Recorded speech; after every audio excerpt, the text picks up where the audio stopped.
Olha, a polícia aqui no Brasil era extremamente respeitada, mas muita coisa.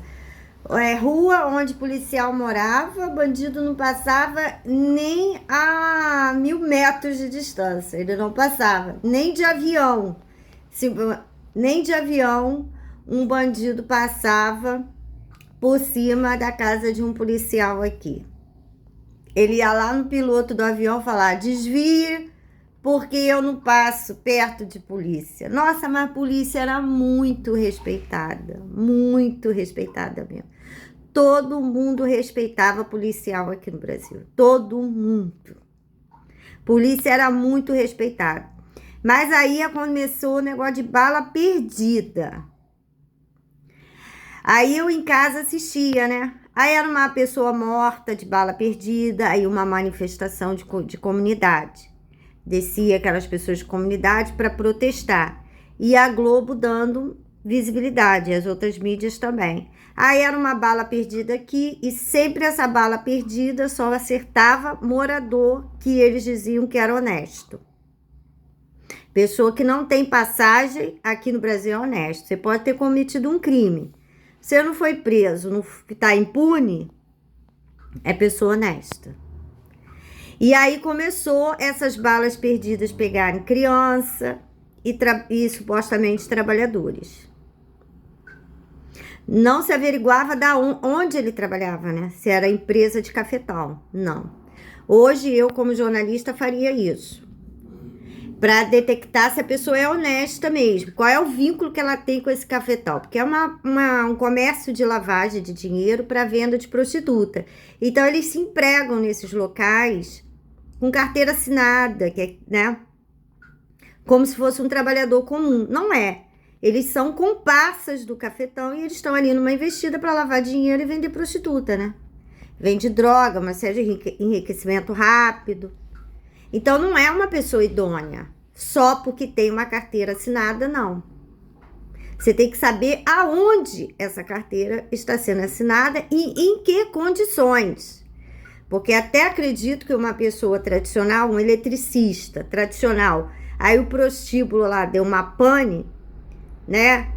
Queimou toda a fiação do prostíbulo, aí chama o eletricista da família tradicional, um bom profissional, um preço competitivo. Aí eu acredito que o eletricista vá lá fazer o trabalho, sim, em troca do orçamento que ele fez, com o valor do trabalho dele, ele faz o trabalho no prostíbulo, não é? Então, há diferença de você trabalhar para um cafetão. Há muita diferença, porque a maioria das contratações profissionais de cafetão nos seus comércios de fachada está vinculada com conivência criminosa. Então, não é uma pessoa idônea. Mas eles sobreviveram vários anos aqui no Brasil, né? Se posando de pessoas muito honestas e dignas, por ter uma carteira assinada por um cafetão, de uma empresa de cafetão. E depois começou a sujar nossas carteiras, porque a gente não tem, da família tradicional, não tem envolvimento nenhum com a prostituição e eles nos contratam sem a gente saber que ali é ambiente de prostituição. Para depois dizer que a gente tinha envolvimento e sabia de tudo. E vender a nossa aparência. É uma forma também de nos prejudicar também, que valeu para eles aí uns 20, 25 anos que eles sobreviveram com essas duas modalidades criminosas.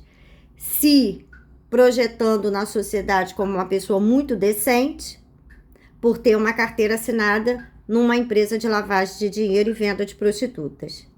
Ou sujando a carteira das pessoas honestas e decentes que não sabiam que eles eram cafetões e prostitutas, faz a contratação nos modos tradicionais. Eu fui contratada assim em todos os lugares que eu trabalhei para eles. Foi essa contratação que eu tive, nos modos tradicionais, com postura, com fala profissional, nada de prostituição. Você não vê nada, mas seu registro tá lá com eles, entende? Isso serve para daqui a 20 anos dizer que você participava porque ele vendia minhas sósias. Vendia sósias minhas. Então, tem uma situação criminosa nisso aí. Então, não tinha passagem, tinha carteira assinada, era trabalhador honesto. E aí começou-se a divulgar muito na mídia, né? Eu acompanhei isso de perto. Mas era uma manifestação aqui, outra ali, situações isoladas, mas constante no jornalismo, constante, certo?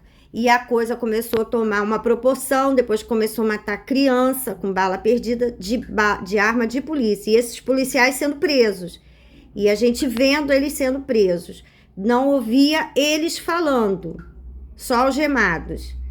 A gente só via a manifestação das comunidades. Queremos justiça, justiça, sempre contra a polícia, sempre. Eles só pedem justiça contra policial. Eles convivem bem com o tráfico de drogas e os traficantes. Entende? Então foi uma armação da mídia contra os policiais. Com isso, conseguiu denegrir eles muita coisa. E aí começaram a entrar deputados que eram exploradores sexuais, porque ele é explorador sexual, ele tem contato com o prefeito, com o chefe de gabinete, com várias pessoas da área política, jurídica. Então, ele se torna uma pessoa muito vista ao lado de pessoas muito importantes no nosso Brasil.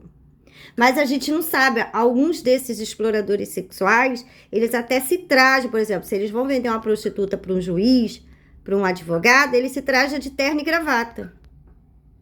E chega num carro estiloso, como se ele fosse um juiz.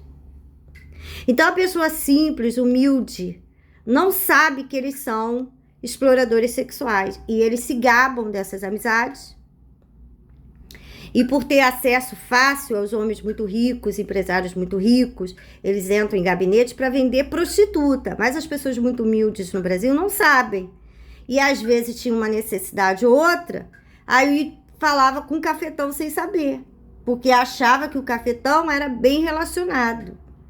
Pô, meu filho precisa disso, ou eu tô precisando dessa vaga na escola, ou eu tô precisando, aí pedia aos cafetões. Porque achava que ele era amigo do prefeito. E de fato conseguia.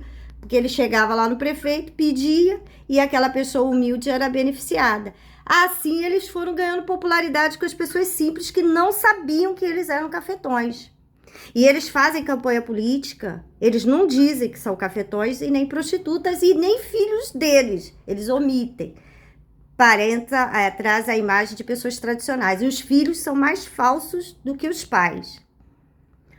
E mais perigosos, os filhos, porque os filhos agora têm que esconder os crimes dos pais para eles se manterem na sociedade, né?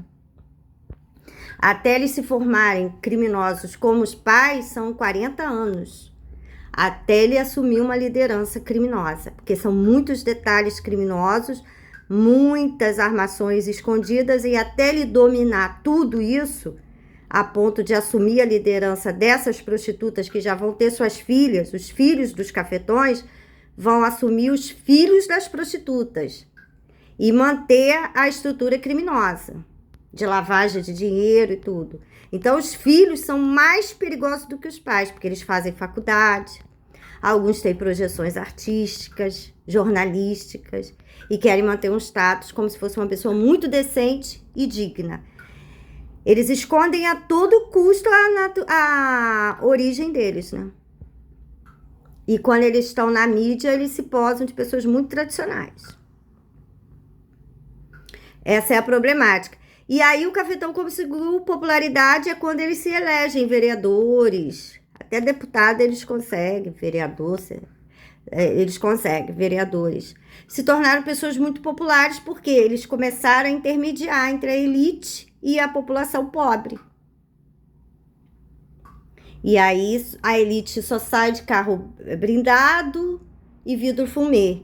E ele se torna uma pessoa mais popular, que anda entre todas as classes sociais. Ele está na classe alta e está com os pobres. Eles não convenceram a minha família. E é a rincha que nós temos. Porque quando a gente olha, já sabe que é vagabundo. Não sabe de que ramo da vagabundagem. Mas é vagabundo. Mau caráter. Pela fala, pelo jeito. A gente olha e já sabe que é. E tem outros métodos para saber. Entende? E aí foi quando os exploradores sexuais conseguiram entrar na política. E aí piorou para os policiais. E para piorar ainda, a maioria das pessoas que estão entrando no concurso público são da exploração sexual e prostituição e parentes deles. Porque quem faz as provas de concurso público são pessoas vinculadas à exploração sexual. São ex-prostitutas, são cafetinas que estão nas bancas de vestibular e concurso público, a maioria. Aí eles passam as informações, facilitando a entrada dos filhos de prostitutas e cafetões e prostitutas nos setores públicos concursados. Certo? Concursado. Se você for na prefeitura de Niterói, a maioria ali é cafetão, prostituta, cafetina e filho deles. E uma pequena parcela da elite brasileira. É primo do prefeito, primo de 5º grau do prefeito, primo de 3º grau do prefeito, mas é primo, consanguíneo. E aí, se chegar no gabinete do primo e pedir, o primo ajuda. Entendeu? Mas, via de regra, e outra coisa, a prostituição é tão cretina, tão ordinária, que tem na biblioteca, em frente à Praça da República, todo mundo que trabalha na biblioteca é prostituta e cafetina. Que fica do lado de um prédio jurídico, na frente de uma delegacia, a Câmara Municipal de Niterói, ou seja, o centro político de Niterói. Elas se prostituem no horário de expediente dela. Eu já vi várias delas indo para a prefeitura, se prostitui na prefeitura. Vai no gabinete e entra, porque é tudo cafetão que facilita isso. Tudo prostituta. E as crianças jovens saem da escola e têm contato com prostitutas na biblioteca em atividade. Porque elas saem da biblioteca, simula fumar cigarro, e o juiz está chegando de carro, o promotor estacionando, e elas estão se oferecendo ali, lixeiro, gari. Eu já presenciei tudo isso. E os estudantes, crianças, de 5 a 18 anos de idade, é o número de pessoas, que é a média de idade da maioria. Na biblioteca pública. Então, aqui eles vivem realmente assim, em prol da prostituição, facilitando a prostituição em todos os setores públicos, todos. E eles adentram porque tem a facilidade do cafetão, que tem acesso aos homens que fazem contratação, que tem poder político, e aí eles têm uma certa intimidade. Ele vende sexo para o prefeito, ele vende sexo para o juiz, então ele tem uma intimidade com essas pessoas. E essa intimidade é para ele garantir as pessoas que são coniventes com ele. Aí é quando você chega na prefeitura, aí outra coisa, para piorar a vida empregatícia das pessoas tradicionais, eu estava procurando emprego, aí fiquei sabendo de uma agência no Rio. Eu nem entrei, eu acho, ela me deu o endereço, eu passei, eu nem entrei. Eu tinha uma recepcionista num prédio público ali na frente da Praça da República. Eu falei, como é que faz para conseguir emprego nessa área, né, de recepção, assim? É uma terceirizada, é agência de emprego. O que o explorador sexual fez? Ele criou agências de emprego, que na realidade não é uma agência de emprego, é uma agência de prostitutas. Entende? Então, ele vai chamar as prostitutas dele, que ele considera que tem uma aparência boa, e ele vai botar em todas as portarias de prédio público.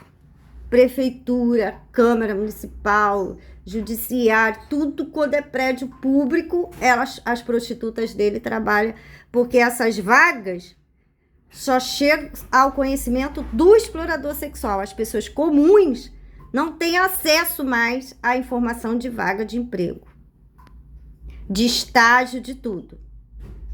Porque eles lideram essas agências de emprego, que não são agências de emprego, são agências de prostituta. Mas o conhecimento dessas vagas de recepção e tudo vai para o cafetão. E o cafetão manda as prostitutas dele. Quando contrata a recepcionista, aí ela fica à disposição daqueles homens públicos para a prostituição, que não é o caso de nós mulheres tradicionais, a gente não faz isso. Ele pode ser prefeito, ele pode ser governador, ele vai ter que me respeitar. Se ele não respeitar, eu vou na delegacia. Porque aqui no Brasil, assédio sexual é crime, importunação sexual é crime. Eu não posso ser parada na rua por essas razões, entende? Eu não posso separar, ninguém pode me parar na rua dizendo que quer sexo comigo. Isso é crime. Eu também não posso parar uma pessoa na rua, seja homem ou mulher. É porque normalmente os homens não se valem dessa lei, porque masculinidade, homem, né, não quer ficar, mas é válido para homens e mulheres, importunação sexual e assédio sexual. Esse cafetão, ele é um criminoso diário. Quando ele para um policial, o certo seria o policial dar voz de prisão para ele. Esse é o certo.